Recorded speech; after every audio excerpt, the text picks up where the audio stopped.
Bawat tao ang may landas na tinatahak, may mga pagsubok na kinakaharap, at may mga pangarap na pinanghahawakan.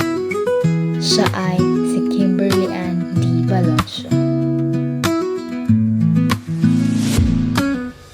Siya ay isang 16 na taong gulang. Ipinganak noong ika-13 araw ng Disyembre 2008 sa Oroquieta City. Bunso siya sa 4 na magkakapatid at anak ni Gilbert B. Baloncio at Liza D. Baloncio. Ang kanyang pangalan ay nagmula sa espesyal na pagsasanib.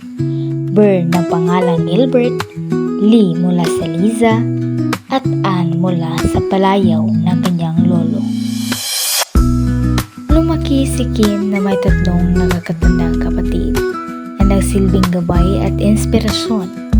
Si Jose J. D. Baloncio, isang guro sa elementarya.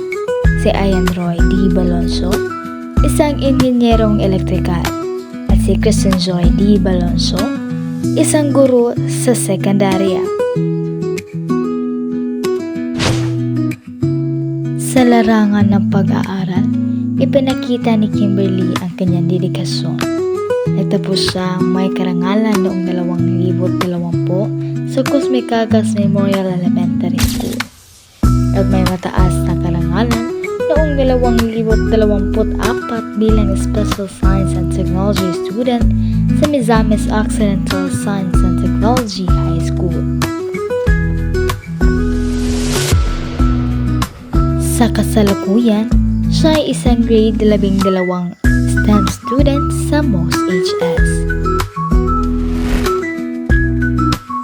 Nagpakita rin siya ng galing sa iba't ibang kompetisyon. Noong 2024, nakuha niya ay ika-2 pwesto sa Division Festival of Talents sa Oratorical.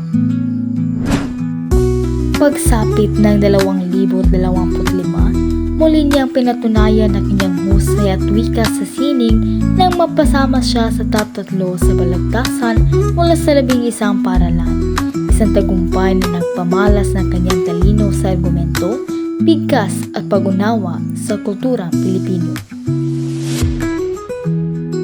Sa parehong taon, nagkamit siya ng unang pwesto sa Division Science and Technology Fair sa Life Science Individual Category at Physical Science Team Category. Bukod pa rito, ang kilang grupo ay napili bilang top 5 kinatawan mula sa 15 dibisyon upang lumahok sa Regional Science and Technology Fair. Sa likod ng kanyang mga akademikong tagumpay, nanatiling malikhain at mahilig sa musika si Kimberly.